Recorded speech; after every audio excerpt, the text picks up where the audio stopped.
कोई कहेगा 3 बीघे मेरी है, कोई कहेगा 5 बीसे मेरी है, उसमें का 1 बीसा कोई मस्जिद को नहीं देगा, कोई मदरसे को नहीं देगा, बल्कि बाप की जमीन पे भाई भाई का कत्ल करेंगे, एक दूसरे को कचहरियों में खींचेंगे, एक दूसरे को जलील कर देंगे। ये दुनिया बड़ी बेवफा है जो तेरी उंगली पकड़ के चलते गए, सांस बंद होने की देर है, अपनी चारपाई की बजाय तुझे मस्जिद से लाई गई चारपाई में लटाया जाएगा।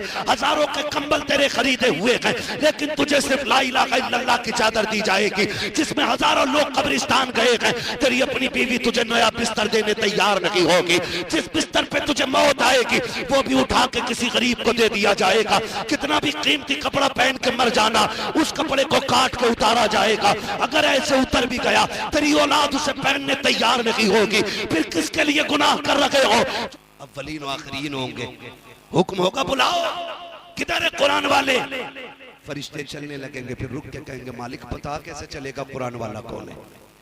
यहाँ तो आदम की उम्मत भी है, ईसा की भी है, मूसा की भी है, दानियाल की भी है, सारे नबियों की उम्मतें मौजूद हैं। अल्लाह कुरान वाले कैसे पहचाने जाएंगे? रब फरमाएगा मुंह सूंघना शुरू कर दो, जिसके मुंह से मुश्क की खुशबू आ रही होगी वही मेरे कुरान वाले होंगे।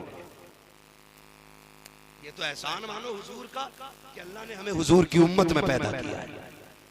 हाँ, आए सबसे बाद में हैं, जाएंगे जन्नत में सबसे पहले। ये हमारा मुकद्दर है।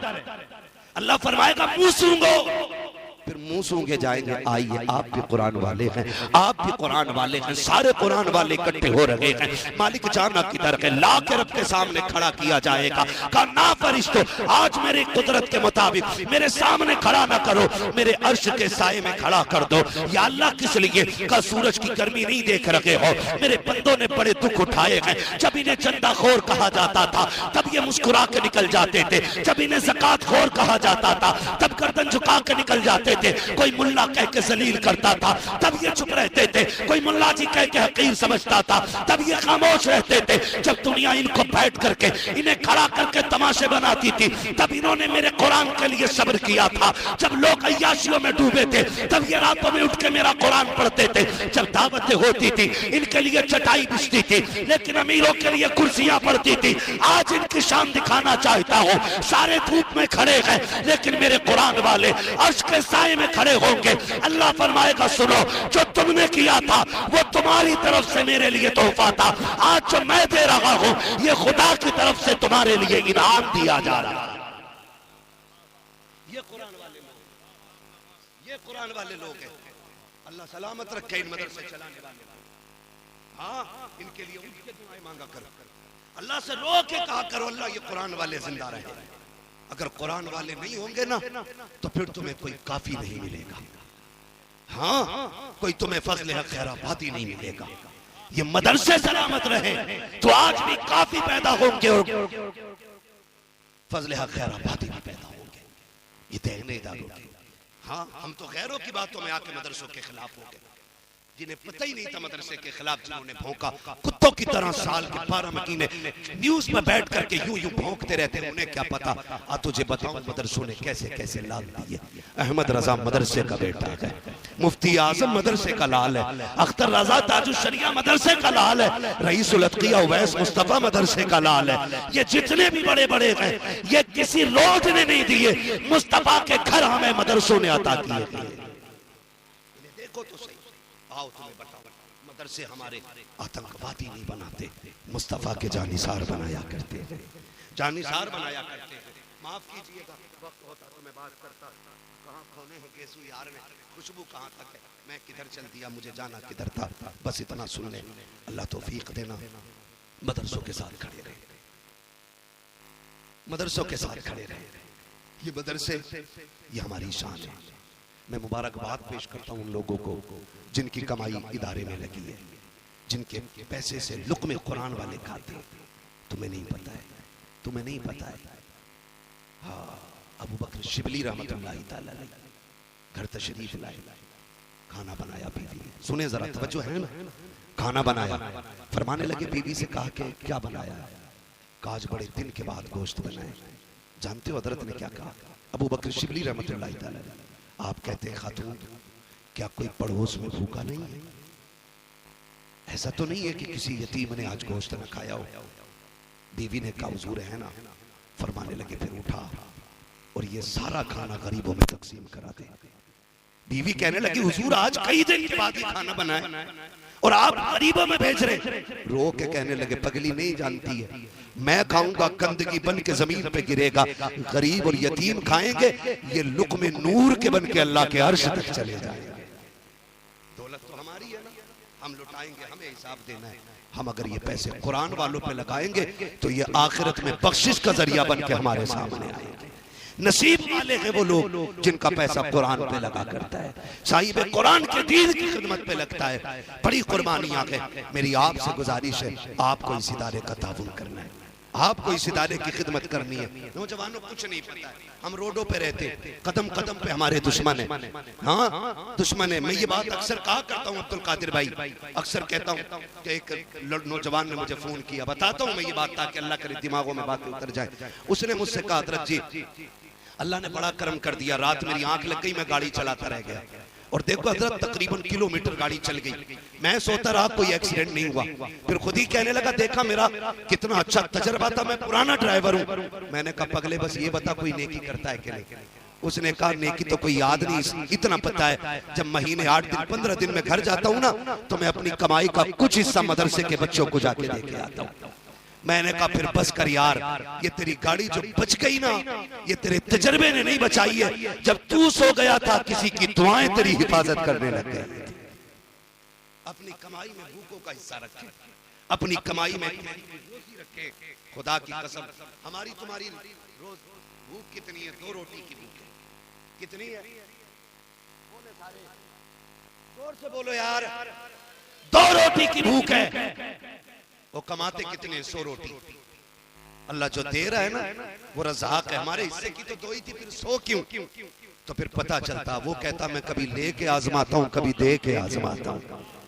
तेरी भूख 2 थी, मैंने 100 दी ना तो फिर समझ उसमें 50 किसी और की भी होगी। फिर कोशिश करो किधर देना है, किधर देना। अगर जन्नत में जाना है ना तो फिर तैयारियां करनी है। ये कब्रिस्तान है मेरे ख्याल से,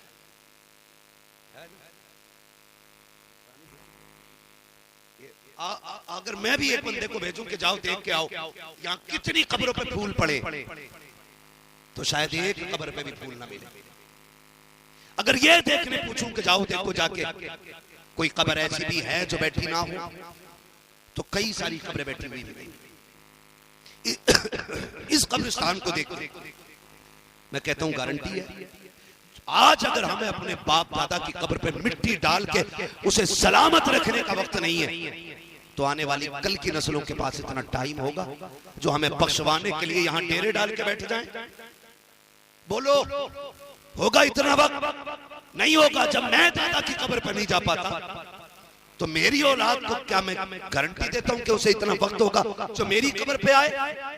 नहीं ना, कोई गारंटी नहीं है। तो फिर भाई अपनी कब्र का इतना इंतजाम कर जाओ कि दफन होने के बाद कभी भी ना आए ना कोई, तब भी जन्नत की खिड़कियां खुली रहनी चाहिए। करेंगे इंशाअल्लाह। ऐसी तैयारी कर जाओ कोई ना भी आए खिड़की खुली रखे। आप कहोगे कैसे? तो सुनो, ये जो कुरान पढ़ने वाले लोग हैं हमारी औलाद हमारी जायदाद को माले गनीमत समझ के झगड़ा करेगी। कोई कहेगा 3 बीघे मेरी है, कोई कहेगा 5 बीसे मेरी है, उसमें का 1 बीसा कोई मस्जिद को नहीं देगा, कोई मदरसे को नहीं देगा, बल्कि बाप की जमीन पे भाई भाई का कत्ल करेंगे, एक दूसरे को कचहरियों में खींचेंगे, एक दूसरे को जलील कर देंगे। ये दुनिया बड़ी बेवफा है जो तेरी उंगली पकड़ के चलते गए, सांस बंद होने की देर है, अपनी चारपाई की बजाय तुझे मस्जिद से लाई गई चारपाई में लटाया जाएगा। हजारों के कंबल तेरे खरीदे हुए हैं लेकिन तुझे सिर्फ ला इलाहा इल्लल्लाह की चादर दी जाएगी जिसमें हजारों लोग कब्रिस्तान गए हैं। तेरी अपनी बीवी तुझे नया बिस्तर देने तैयार नहीं होगी। जिस बिस्तर पे तुझे मौत आएगी वो भी उठा के किसी गरीब को दे दिया जाएगा। कितना भी कीमती कपड़ा पहन के मर जाना, उस कपड़े को काट के उतारा जाएगा। अगर ऐसे उतर भी गया तेरी औलाद उसे पहनने तैयार नहीं होगी। फिर किसके लिए गुनाह कर रहे हो जो तुम्हारे जिंदगी में है लेकिन मरने के बाद नहीं होंगे। ओ मेरे अजीज, ऐसी तैयारियां कर लो कि इनका दिया हुआ कफन बचे ना बचे, रहमत की दी हुई चादरें हमारी कब्रों पे तनी रहनी चाहिए। करेंगे इंशाअल्लाह। मैं बता दूं करना क्या है। अगर कहें तो बता दो।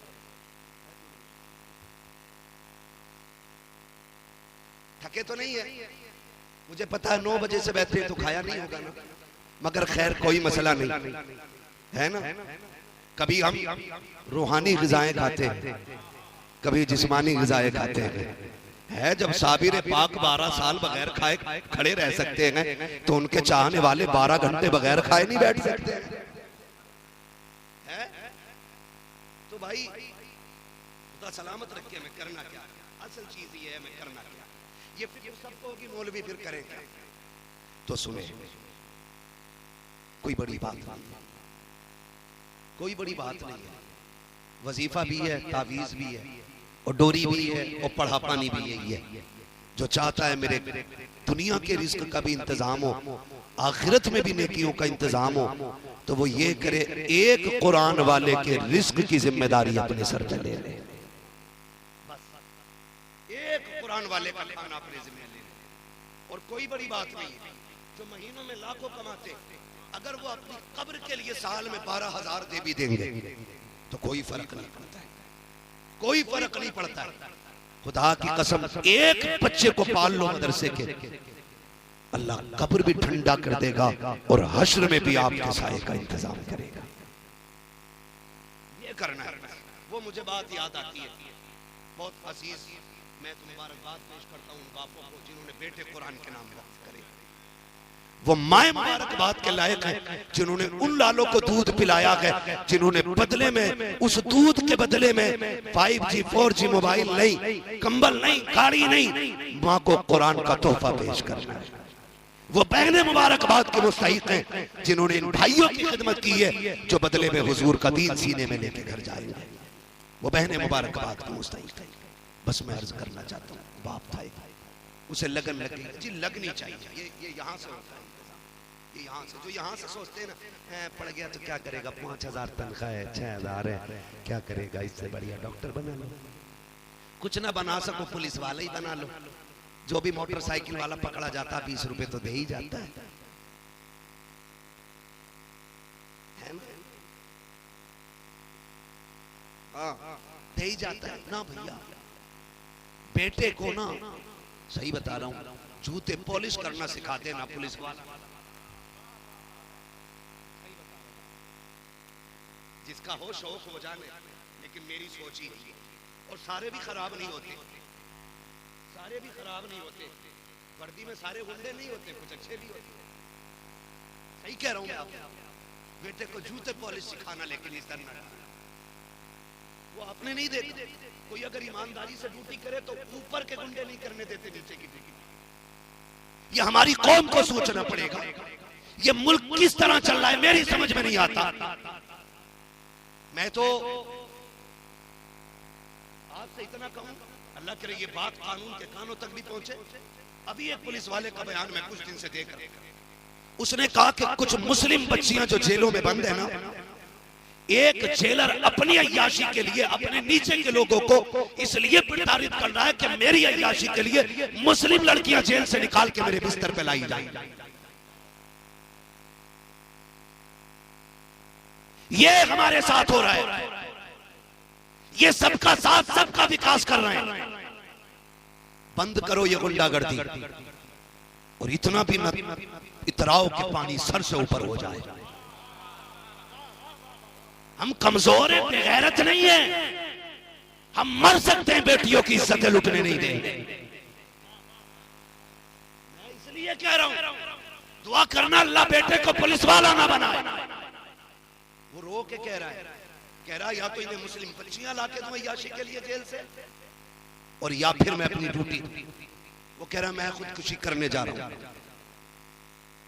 ये हाल है हमारे। इसलिए मैंने कहा बेटे को जूते साफ करने वाला बना देना, पुलिस वाला ना बना। दुआएं मांगो, अल्लाह हमारी बेटियां जेल का मुंह ना देखे, हमारी बेटियां जेल तक ना जाएं। ये जा भी हमारे कसूर की वजह से रही। आपसे भी मेरी गुजारिश है, कोई कितना भी आपको बहकाए, आपको रोड पे नहीं उतरना। हम संविधान वाले लोग हैं, हम कानून वाले लोग हैं। हम वो काम करेंगे जिस काम से ना मुल्क की तौहीन होगी ना हमारे दीन की तौहीन होगी। वादा करते हैं इंशाअल्लाह, वादा करते हैं इंशाअल्लाह। कानून भी कोई चीज है, सारे ही खराब लोग नहीं है, अच्छे लोग भी। उम्मीद करते हैं इस जेलर पे कार्रवाई होगी और हमारी बच्चियां जो जेल में है अल्लाह उनकी हिफाजत फरमाए। आमीन कह दो यार, और जोर से कह दो आमीन।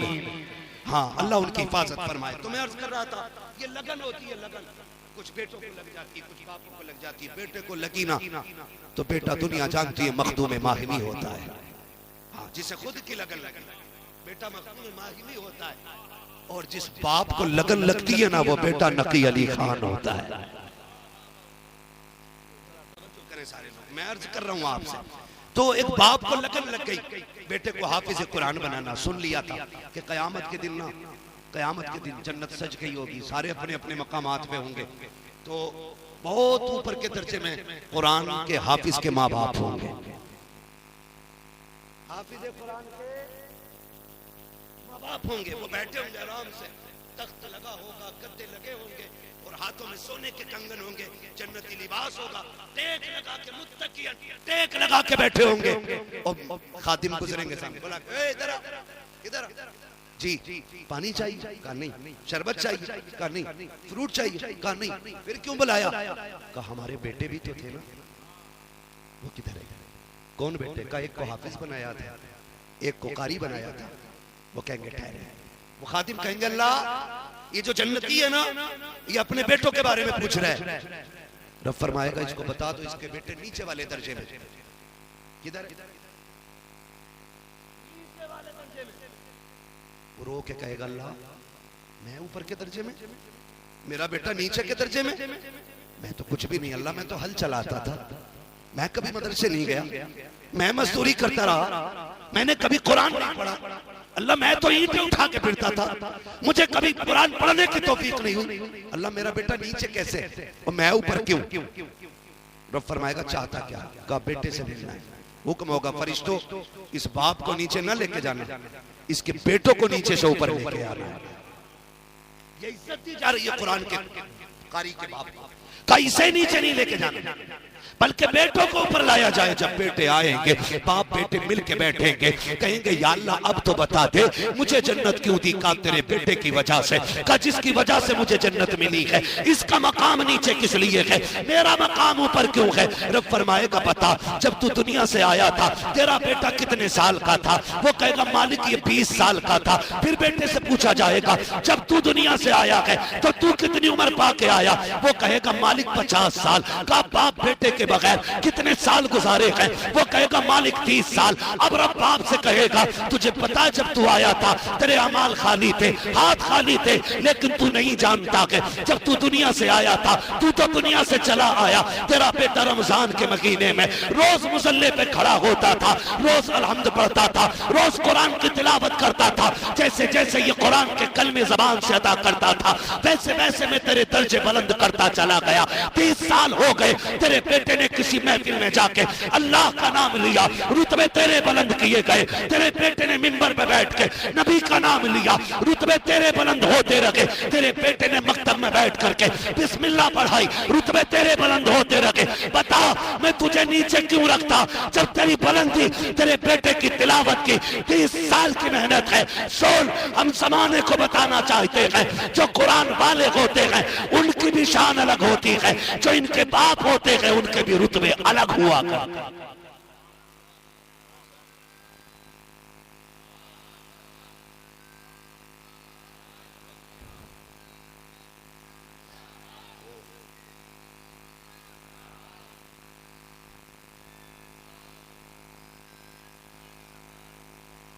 अल्लाह सलामत रखे सारे लोगों को।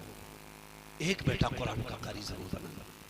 दुनिया बड़ी बेवफा, आखिरी तख्ता लगने की देर होगी ना सारे ही भाग लेते। बिरयानी देखो, चावल देखो, प्लेटें पूरी हैं कि नहीं, तू चल बड़े, तू घर का बड़ा है, तुझे मेहमान संभालने। वो भाई कब्र वाले से पूछ वो क्या कह रहा है? वो कह रहा रुक जाओ, रुक जाओ मैं अकेला हूँ। वो तुम्हें आवाज दे रहा रुक जाओ, लेकिन तुम्हें तो बिरयानी लेके दौड़ गई ना, तुम्हें तो बोटियां लेके दौड़ गई। तुम्हें तो खाने के चस्के लेके दौड़ गए। हुजूर फरमाते हैं कोई इंतकाल कर जाए ना तो जिम्मेदारी अहले खाना की कि वो इतनी देर जितनी देर में ऊंट ज़िबा करके खाल उतार के बोटी बना के 7 हिस्सों में तकसीम की जाए, जितना वक्त उसमें लगता उतनी देर कब्र पे बैठना चाहिए ताकि मरने वाले को आपसे उनसियत महसूस होती रहे। बड़ी बेवफा दुनिया है। धूप तेज हो ना, धूप तेज हो, अरे यार जल्दी करो इमाम साहब जल्दी करो, रुका नहीं जा रहा, अभी इधर छत में भागेगा पेड़ के नीचे, नहीं दुआ करो, ये 2 मिनट नहीं रुक सकते। और इनकी दावत करो तो ये 3 घंटे बैठे रहते हैं। ठीक है कोई बात नहीं, आने दो ना, नान खटाई तभी खा लेंगे। 3 घंटे बैठा है भूखा, तभी से धूप तेज नहीं लगती है, तभी से प्यास का एहसास नहीं होता। उसकी दावत खाने के लिए 3 घंटे बैठे रहे, उसकी कब्र पे 5 मिनट नहीं रुक सकते हम लोग। ये दुनिया बड़ी बेवफा है।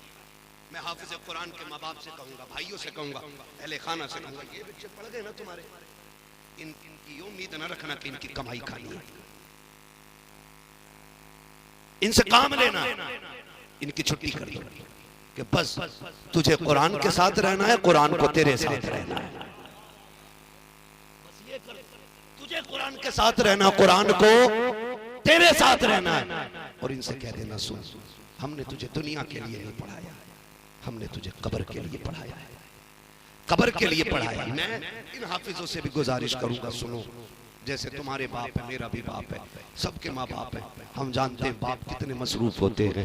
जब हम पढ़ते रहे तो वो हमारी जिम्मेदारी की जगह ड्यूटी करता रहा, मेहनत मशक्कत करता रहा ताकि बच्चे कामयाब हो जाएं, बच्चों को कुरान आ जाए। जब हम पढ़ के लौटे ना तब बहनें जवान हो चुकी थी, फिर बहनों की जिम्मेदारी ने उसे मजदूर बना दिया, फिर घर की जरूरतों ने उसे परदेसी बना दिया, फिर घर की जरूरतों ने भूख प्यास ने उसे मंडी में ला के खड़ा कर दिया। जब बाप का इंतकाल हो जाए ना तो कब्र पे जाना, रो के कहना अब्बा सुन, पूरी जिंदगी तूने जिस कुरान के लिए मुझे वक्फ किया था, मैं कुरान का कारी तो बन के लौटा, तूने गले में हार तो डाला था, लेकिन तेरी जरूरतों ने तुझे इतनी मोहलत ना दी थी कि अपने बेटे से पूरा कुरान सुन लेता, अपने बेटे से पूरे कुरान की तिलावत सुन लेता। अब्बा मैं पढ़ गया तो लोगों ने मुझे न छोड़ा, मैं इधर उधर दीन की खिदमत करता रहा, तुझे बच्चों की जरूरतें लेके फिरती रखी, मुझे कुरान की जरूरत लेके फिरती रखी। अब्बा आज कब्र में तू भी अकेला है, फुर्सत से है तू भी, मैं भी फुर्सत से हूँ, ये कह के बाप की कब्र पे तुम्हें बैठना है और अलहम्द के अलिफ से लेकर के वन्नास की सीन तक पूरा कुरान तुम्हें पढ़ के सुनाना है।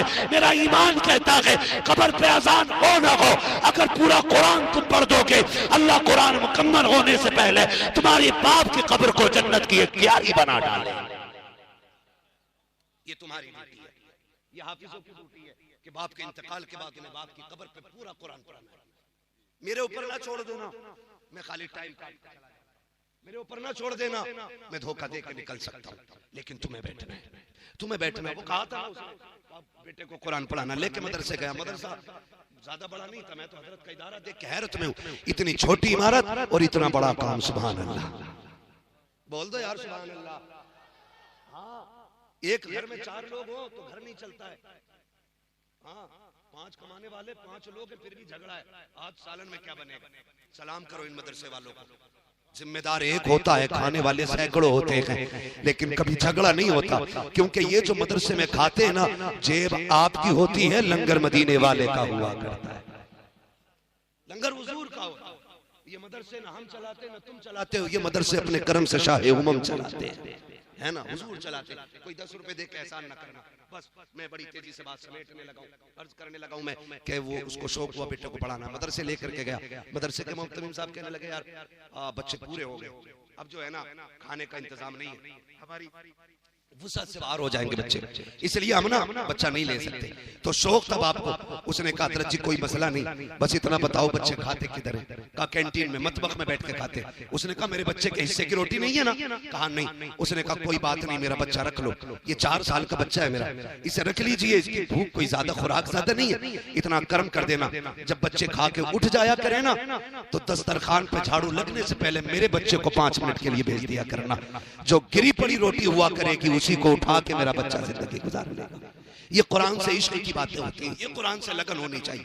उसने कहा जी भेज दो, मेरा बेटा बच्चों का गिरा हुआ खाना खाला करेगा। रख ले, उस्ताद ने रख लिया, लेकिन सुने जब हौसले जवान होते हैं तो इंतजाम खुदा कर दिया करता है, खुदा इंतजाम करता है। अभी 2 दिन गुजरे थे, बच्चा भूख के आलम में था ना, एक बूढ़ी आ गई, कहने लगी मौलाना घर में कोई नहीं है, मैं न बेटा है न शोहर है, मैं बूढ़ी हूँ, अकेले खाना अच्छा नहीं लगता, एक कुरान वाला दे दे, मैं जिसके साथ खाना खा लिया करूँ। उस्ताद ने उसी बच्चे की तरफ देखा, कहा मुस्कुरा के चल इंतजाम हो गया है, बूढ़ी आ गई है, हुजूर की तरफ से तेरी दावत का इंतजाम हो गया है। बच्चा उठा, बड़ी खुशी खुशी दौड़ा। बच्चा छोटा था 4 साल का ना, तो बूढ़ी ने सीने से लगा के कहने लगी मेरे लाल चल, तुझे माँ मिल गई है, मुझे बेटा मिल गया।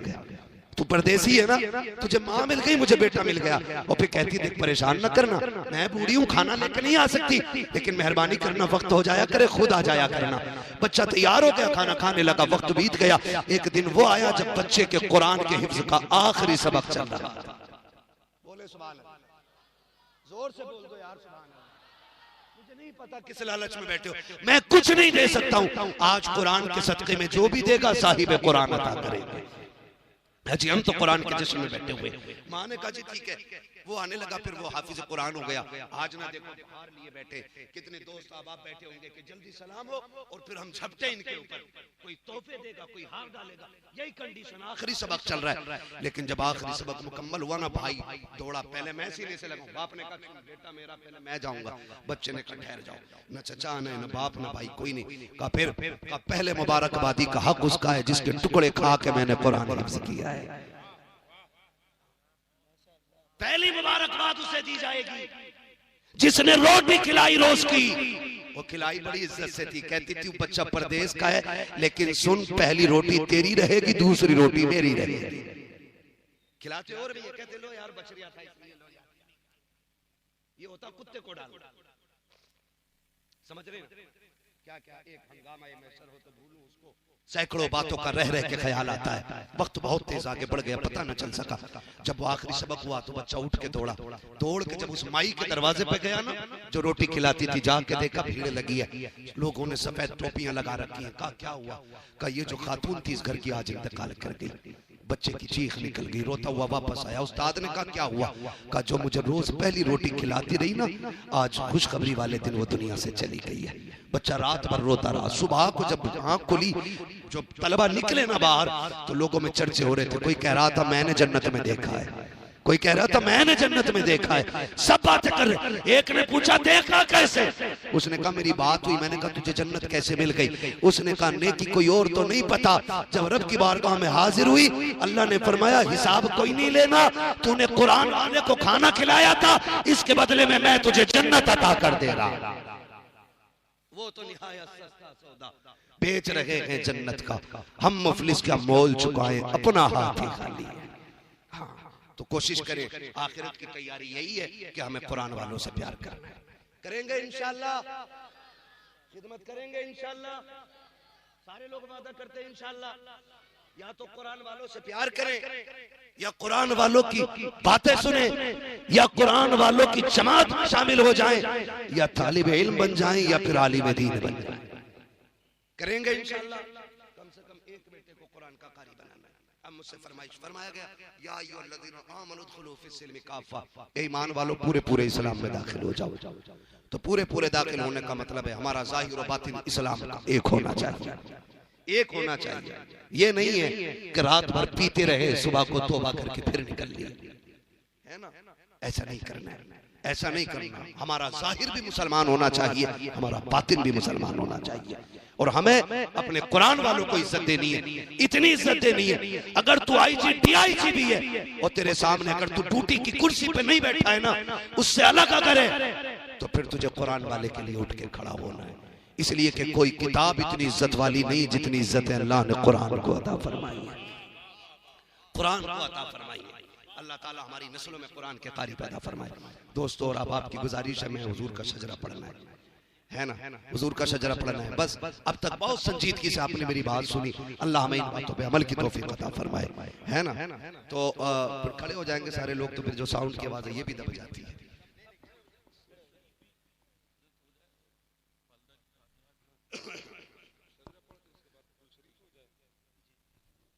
है ना, तो बड़ा मसला हो जाता है। खड़े हो जाओ, ऐसे ही गुर्दे पे।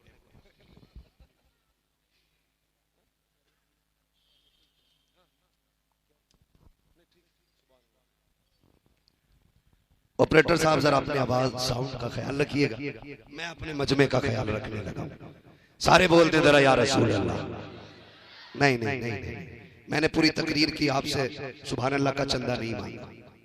मेरा मिजाज अलग है, मैं समझता हूँ बंदे के बाद दिल से निकलती है तो सुभान अल्लाह खुद ब खुद निकल जाया करती है ना। वो घोड़ा ही क्या जिसे सांट मार के भगाया जाए। घोड़े वो मजबूत होते हैं जो चने खा के पलते बढ़ते है, धक्का दे के आगे नहीं बढ़ना।